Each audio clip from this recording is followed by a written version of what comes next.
Assalamualaikum warahmatullahi taala wabarakatuh. Kembali kita kepada pembelajaran seterusnya iaitu peraturan bilik sains. Apakah yang kamu perhatikan di dalam situasi A? Sekumpulan murid sedang bergaduh. Okey, apakah peraturan bilik sains yang tidak dipatuhi dalam situasi ini? Okey, jelas. Di situasi A, murid-murid tidak mendengar arahan guru.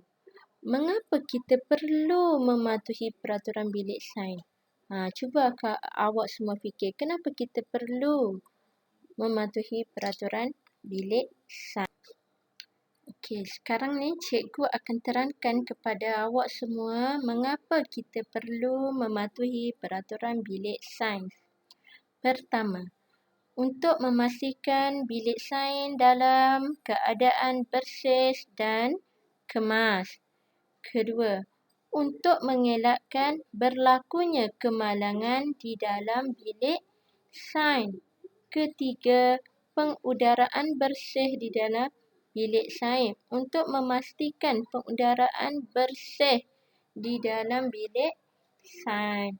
Keempat, supaya bahan kimia dan radar tidak mudah pecah. Kelima, supaya tidak berlakunya kebakaran. Sebab itulah cikgu sangat tekankan kepada murid-murid semua supaya mematuhi peraturan bilik sains. Apakah peraturan bilik sains? Pertama, masuk ke dalam bilik sains dengan kebenaran guru.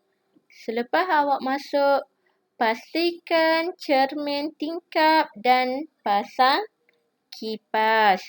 Ketiga, menjalankan aktiviti mengikut arahan guru.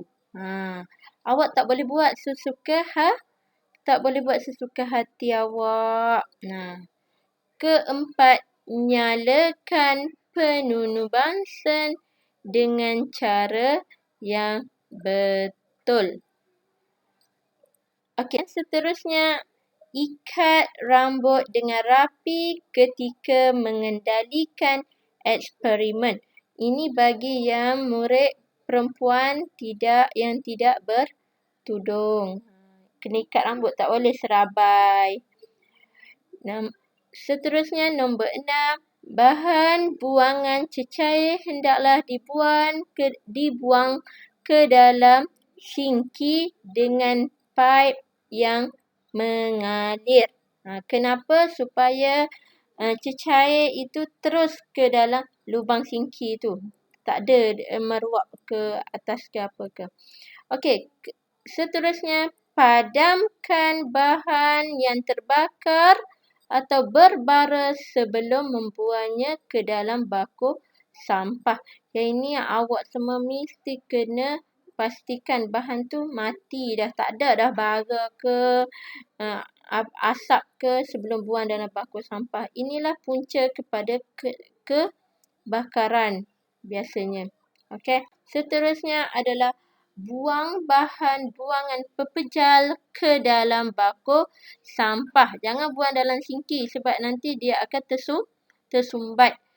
Kesembilan, laporkan segera kepada guru jika berlaku kemalangan, kecederaan atau kerosakan. Tak boleh sorok-sorok.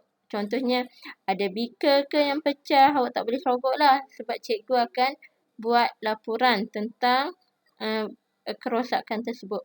Okey, seterusnya nombor 10, gunakan peti pertolongan cemas dengan bantuan guru. Okey, sebab awak sekolah rendah, awak belum tahu dengan betul lagi menggunakan ubat-ubatan dalam peti pertolongan cemas.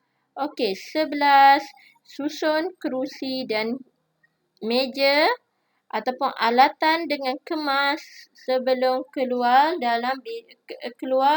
dari bilik sains. Perkara yang dilarang sama sekali murid-murid lakukan di dalam bilik sains. Pertama, bergurau dan berlari di dalam bilik sains. Kedua, makan dan minum di dalam bilik sains. Ketiga, menyentuh, menghidu atau memasukkan sebarang bahan ke dalam mulut tanpa kebenaran guru dan membawa keluar peralatan sains tanpa kebenaran guru. Okey, itu saja yang teacher nak bagi tahu awak tentang peraturan bilik sains. Semoga awak mendapat manfaat apa yang teacher sampaikan ni. Okey, Assalamualaikum warahmatullahi wabarakatuh.